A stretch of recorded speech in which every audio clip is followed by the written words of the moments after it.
Sobre o resultado das eleições na Argentina, a gente conversa agora com a cientista política Denilde Rousaker, professora de Relações Internacionais da ESPM. Bom dia, professora, muito obrigada pela disponibilidade. Eu começo perguntando sobre a expectativa por essa disputa, né? Que a expectativa era por uma disputa acirrada, no voto a voto, mas o que a gente viu foi Javier Milei eleito com uma grande margem de vantagem em cima do adversário Sérgio Massa. E aí eu pergunto o que fez então Milei virar nesse segundo turno. A gente está falando possivelmente de votos de jovens eleitores, de eleitores indecisos também. Muito bom dia. Bom dia, Juliana. Um prazer estar aqui com você. Olha, de fato foi surpreendente, as pesquisas estavam mostrando aí uma diferença pequena, que seria muito mais acirrada a disputa. O Milei ganhou em 20 províncias, então mostrou aí uma força muito grande em termos de capilaridade no país, o que também foi surpreendente. E aí, algumas possibilidades, né, algumas hipóteses para explicar essa diferença.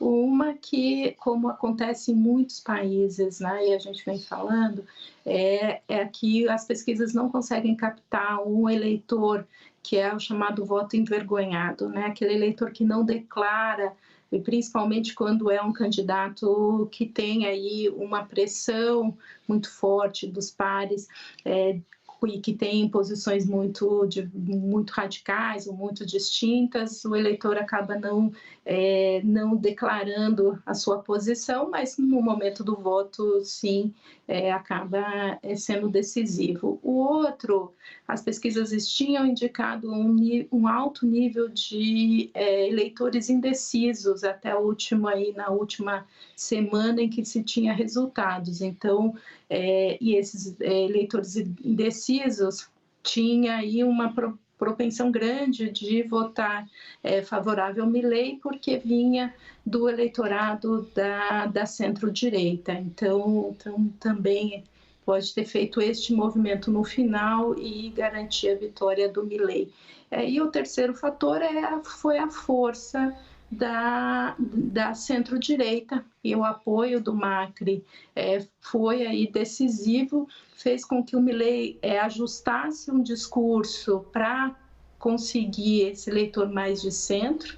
Então, muitas das medidas mais radicais que ele vinha colocando, ele reajustou no segundo turno, e isso foi decisivo.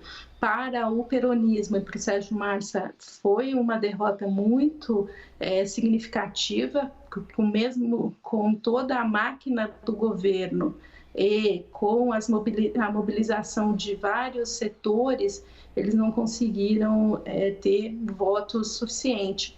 E na capital, que é Buenos Aires, também a diferença foi muito pequena, e isso também foi um fator bem surpreendente para a eleição argentina. Então, tem uma série de fatores aí que podem explicar essa vitória.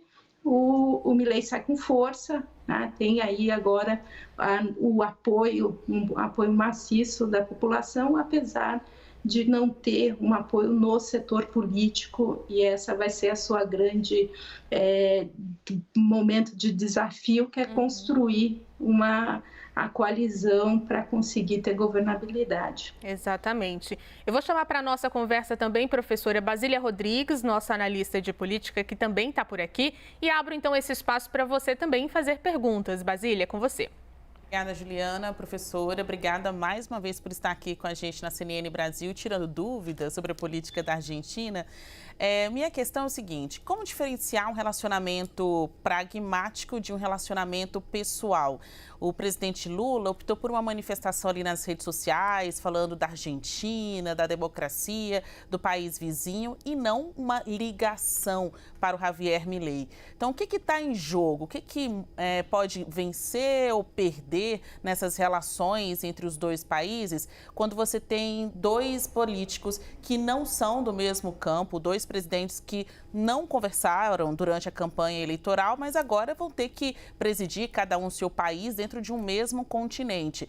O fato de não estarem no mesmo grupo de WhatsApp ou não ficarem fazendo ligações constantes ou não dividirem uma foto, o que muda para as relações pragmáticas de um país com o outro? Bom dia, Vasília.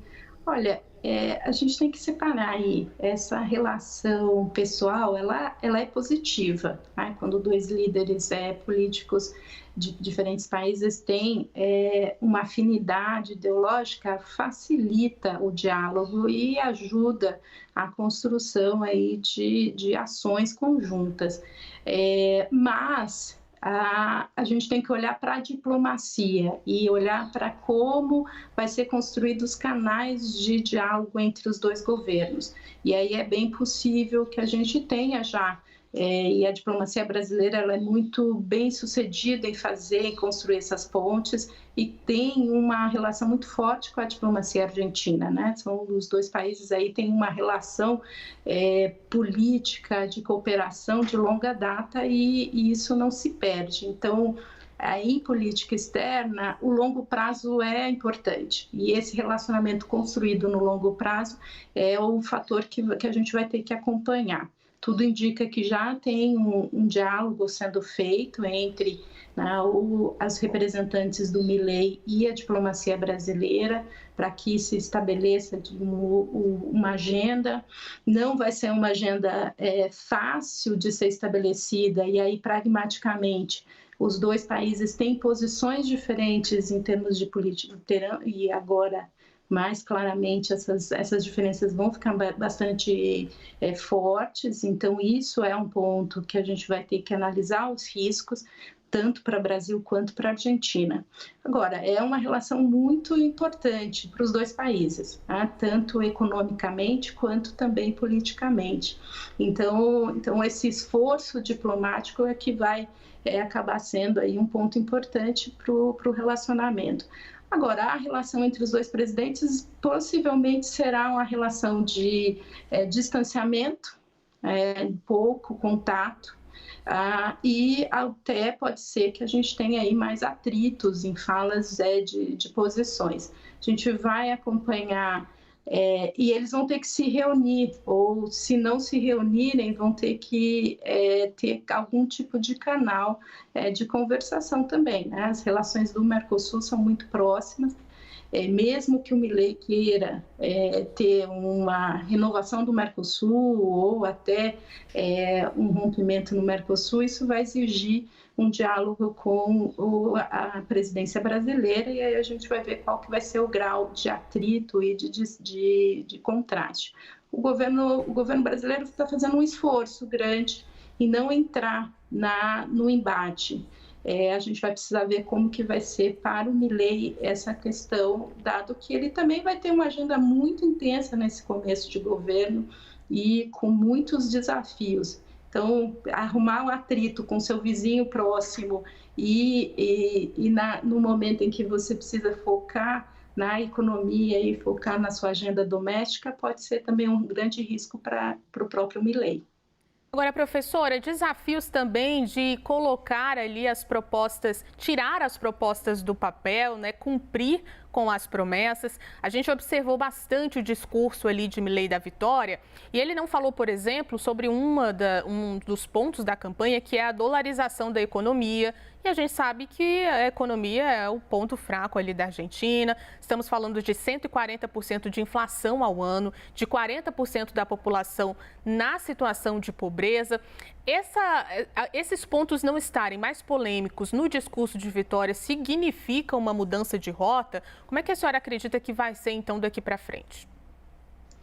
Olha, Juliana, eu acredito que significa uma cautela, né, nesse momento. Aí a gente olhando hoje a primeira pronunciamento que o Milei fez, ele colocou a questão econômica, né, já sinalizou a possibilidade de fazer privatizações em setores, inclusive o setor petrolífero, Então ele mostra que o discurso de livre comércio é importante para ele, então privatizações toda a agenda liberalizante, o que é um ponto para a negociação também dentro do Mercosul. Agora, ele foi mais cauteloso com relação à questão de como que vai ser o Banco Central e também quem será o ministro da Economia. Então, mostra que ele quer fazer esse processo de transição para também não gerar um risco muito grande aí e gerar uma quebra de confiança muito grande agora já no início do seu governo.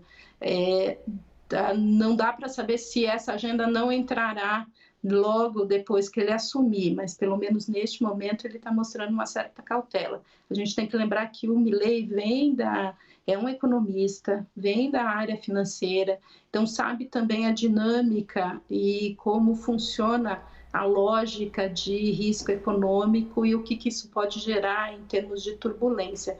Então, também é um fator que a gente tem que considerar nessa primeira montagem. Agora vai depender da transição e como que ele vai construir internamente a força política. Todas essas medidas, como dolarização, como o fim do Banco Central, depende do Congresso.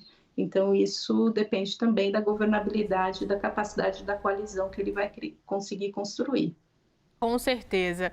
Nós conversamos com a cientista política Denilde Roushacker, professora de Relações Internacionais da ESPM. Professora, muito obrigada pela disponibilidade e pela participação por aqui.